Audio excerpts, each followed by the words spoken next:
سعودی ولی عہد محمد بن سلمان کا ترکیہ کا تاریخی دورہ۔ انقرہ کے صدارتی محل آمد۔ صدر ایردوان نے مرکزی دروازے پر معزز مہمان کا استقبال کیا۔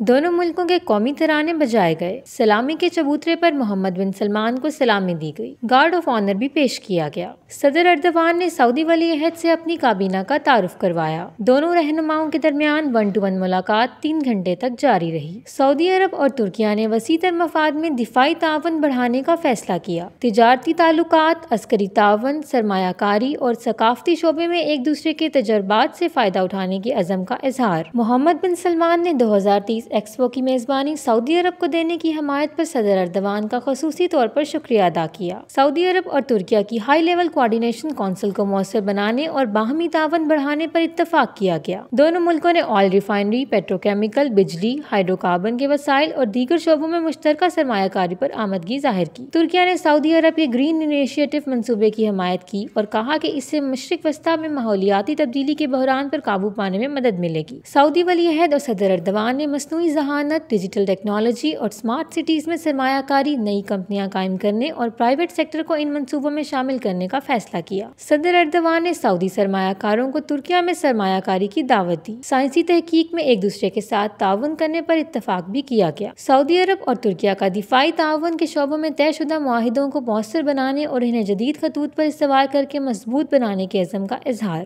خطے اور علاقائی امن سمیت مشرق وسطیٰ میں استحکام کے لیے ایک دوسرے کی مدد کرنے کا فیصلہ کیا گیا۔ صدر ایردوان نے ولی عہد محمد بن سلمان کو ترکیہ کے جدید ہیلتھ سسٹم سے آگاہ کیا اور بتایا کہ ترکیہ دنیا میں بہترین علاج کے لیے اپنی ایک شناخت رکھتا ہے۔ دونوں رہنماؤں نے خطے کے سیاسی بحران اور امن و استحکام کے فروغ کے لیے مشترکہ کوششیں کرنے کے لیے کوششیں تیز کرنے پر اتفاق کیا۔